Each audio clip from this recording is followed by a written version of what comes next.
Alright, let's talk the basic stroke, how we want it to happen to facilitate rebound strokes. We need our fingers to get out of the way so that the stick can fully rebound.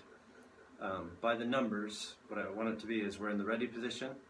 From there we go 1, pick up the stick, the wrist is what picks it up. Our fingers keep the same grip that we have before. So that's my grip. I have thumb and first finger across from each other, 3, 4, and 5 coming down, and then the stick's kind of coming out down here.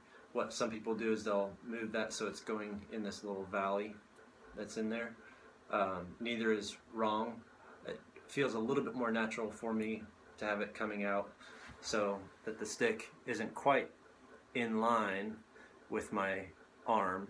If I wanted to straighten it out, I can make it so it was more in line. That can be really good for when I'm really wanting to use my fingers, but most of the time I'm somewhere in between using my fingers and using my wrist and the rest of my body to execute a stroke, and this feels more comfortable for the majority of the time. Neither is wrong. So we have ready position. 1, pick up the stick just with the wrist. 2, throw the stick down and we let the fingers open up and get out of the way so that the stick can return to 12 o'clock. So what that looks like is my fingers opened up all the way, and then count 3 is just back to our ready position. If I do that without a stick, I have it here, pick it up, my fingers didn't move, that's 1. When I throw it down, and my fulcrum catches the stick, but all my fingers open up. 3. 1, 2, 3. 1, 2, 3. 1, 2, 3. If you noticed, my arm is going to stay pretty much at the same height. I don't want it dropping down to get under the stick to help it rebound all the way. I want it to stay in the same place. So I'm really executing the stroke with my wrist and then letting my fingers get out of the way, leaving the wrist down so that I'm fully letting the stick do all the work to come back up. I'm not helping it out by picking my wrist up a little bit or dropping my arm to get underneath it. I'm doing it just with my wrist. 1, fingers, and then back to ready position. 1, 2, 3. 1, 2, 3. 1, 2, 3. 1, 2, 3. Left hand. 1, 2, 3. 1, 2, 3. So that's the basic stroke by the numbers. That's how I think of it. And then the other thing was doing the finger forearm exercise. Take our playing position, move the stick back, and then using our fingers to execute a stroke against our forearm. Want to do it with both hands and all our fingers at the same time. Want all the fingers moving. Don't want pinky taking a break and not doing the work. We'll want it right next to big brother ring finger as we're doing the stroke. The other thing is to do one finger at a time. If I release all the other fingers, I just do my first finger. I'm going to have to slow down a little bit to make sure that I'm controlling the stick with that finger.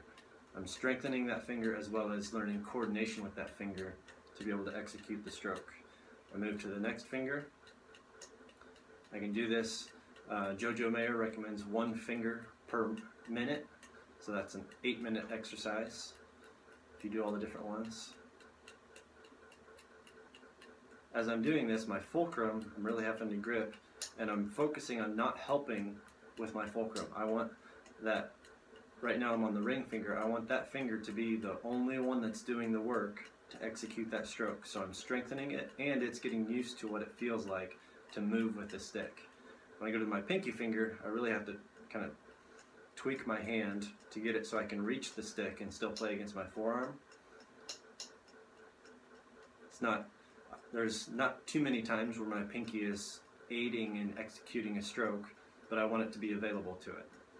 It's not necessarily right or wrong to use your pinky or not use your pinky, but for me, I want it to have at least some strength to be able to execute a stroke. So if I did that 1 minute per finger, I would also want to finish up with all my fingers working together. What you can do is, if the tip of your stick, it's kind of a little bit slippery, you can go down on the stick a little bit to where it's a little bit thicker. That helps the grip a little bit. It also makes the exercise easier. Another way you can make the exercise easier is to play it like this. Then you don't have the full weight of the stick to work with. What you don't want to do is you don't want to do just real small motions. You want to try and get a more full motion so that your fingers are actually having to move with the stick so that they're getting a workout. I don't necessarily recommend going all the way down because you have to wait for the stick to drop. You can do that and it's good. A lot of times I just don't have the patience for it, to be honest.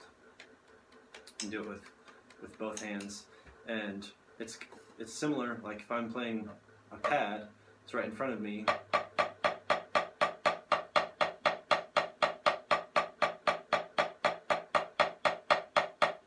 Any pad exercise that I would do, I could do it without making noise.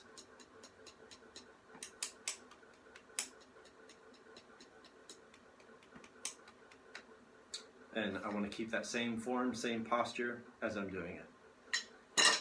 Hope that helps.